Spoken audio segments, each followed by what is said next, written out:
So if the data says, and it does, that white folks on average have 15 times the net worth of black folks, 13 times the net worth of Latino folk, right? We just assume, well, we must have worked harder. Is that right? That's interesting, because actually the black folks and brown folks have done some of the hardest work in this country ever since the country was founded. Were it not for the labor of African descended peoples, there would be no country at all. In fact, it was my family,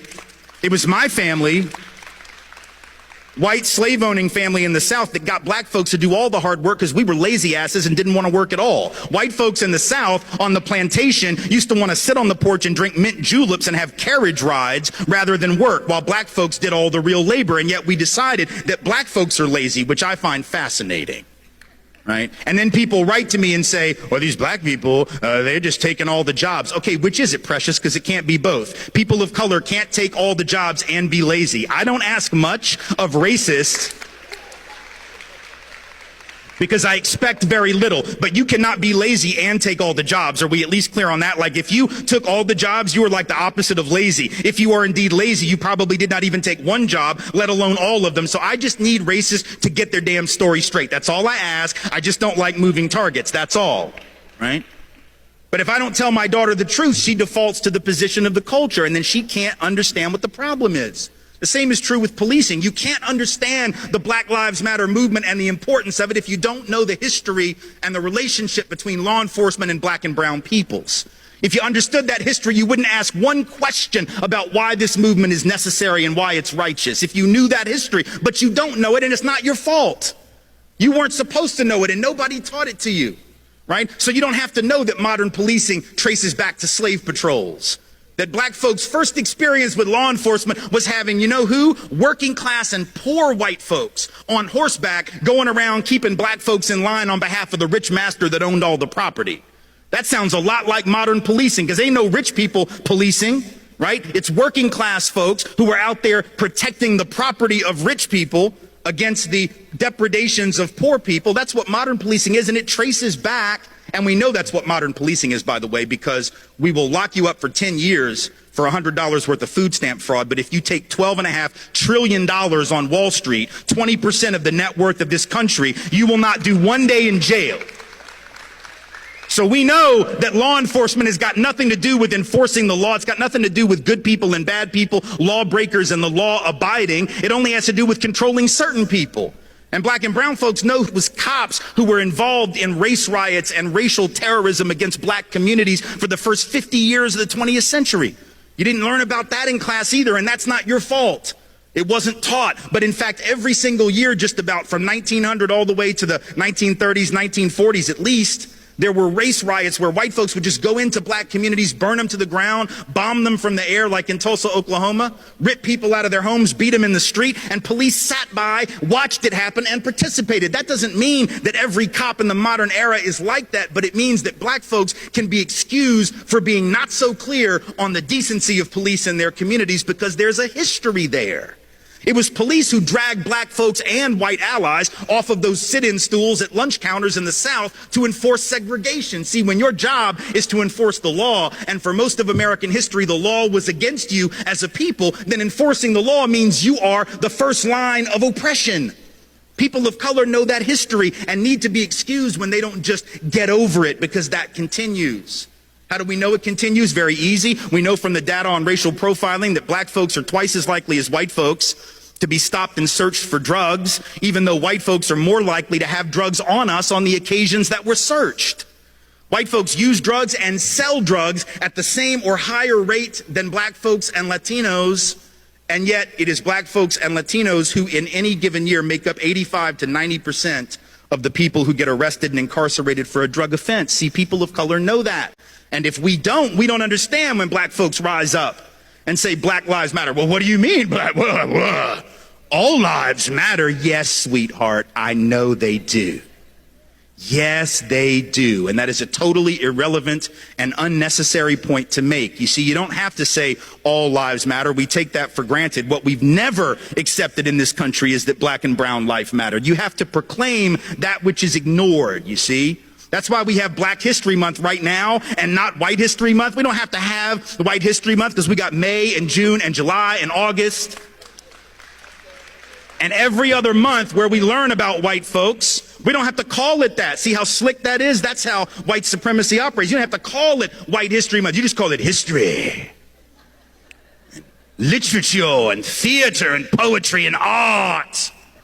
You don't have to racialize where it came from, right? That's what Malefiasante at Temple calls universalizing the particular, which is the hallmark of Eurocentric thought, right? Not everybody's experience is the same. And so when certain people have been left out of all, you have to call that out by name. Because see, we've always said all, and we didn't mean it. We said all men are created equal, and we didn't mean that shit, right? We didn't mean women, but we didn't even mean all men. We said all, and it was a lie when we said it, right? And so in a sense, when you say Black Lives Matter, to respond with all lives matter would be like going in a time machine back to 1971. Y'all won't remember this. Those who were students, those who were older will. Around 1970, 71, 72, the big phrase was black is beautiful, right? There was this desire to take back the beauty narrative from a beauty industry, fashion industry, glamour industry that had hijacked it and denigrated black physicality and beauty, right? So folks were saying black is beautiful to reclaim a sense of beauty for themselves. It'd be like getting in a time machine, going back to 1971, hearing somebody say black is beautiful and tapping them on the shoulder and going,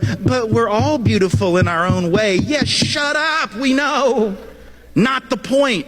It'd be like going back to the early 80s when the HIV/AIDS crisis started.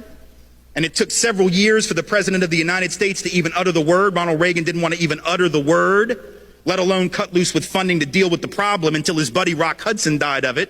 And then all of a sudden he was willing to talk about it a little bit, right?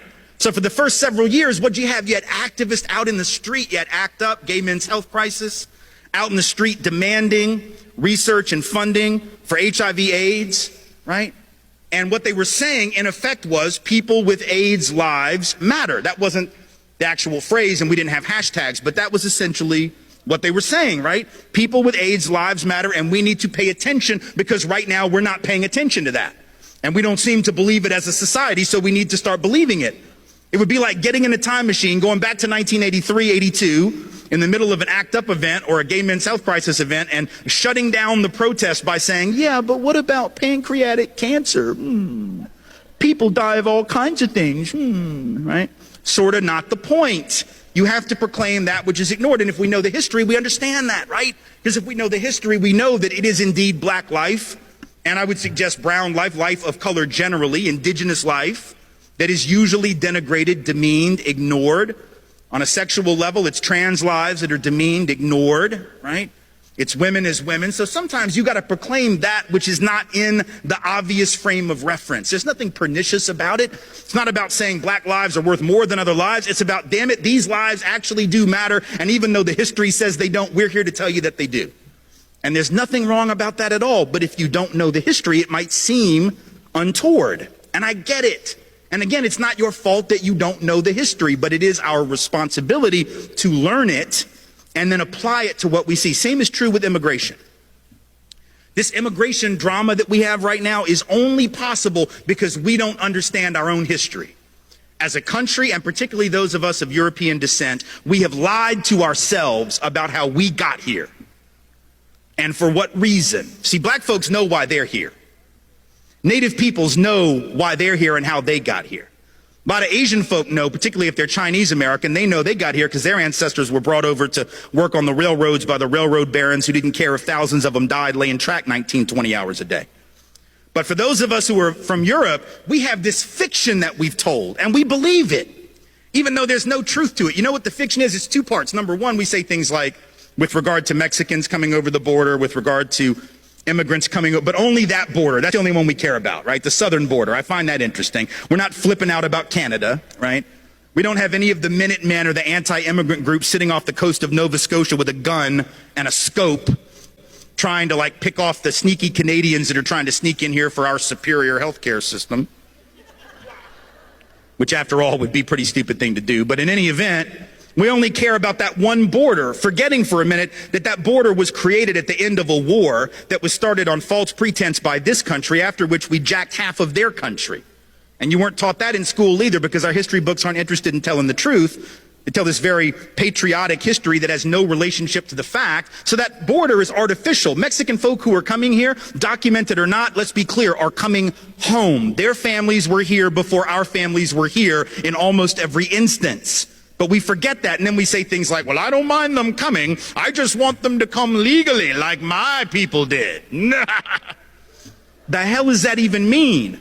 Come legally? There was no law to break when our people came. The fact that we didn't break a law that didn't even exist, you don't get cookies for that. You don't get like a pat on the back and a gold star because your great, great, great whatever was law abiding when there was no law that he could have violated, even if he wanted to. But we've told this lie that we came for these upstanding principles. So we'll say things like, well, you know, our people came for liberty and freedom, democracy. These people are just coming for stuff. They're just coming for jobs. They're just coming for health care. They're just coming for stuff. We came for high-minded principle, right? Because we believe that. What kind of third-grade version of American history is that? Right? Like when Donald Trump says, well, Mexico's not sending their best. What the hell? You think Europe sent their best?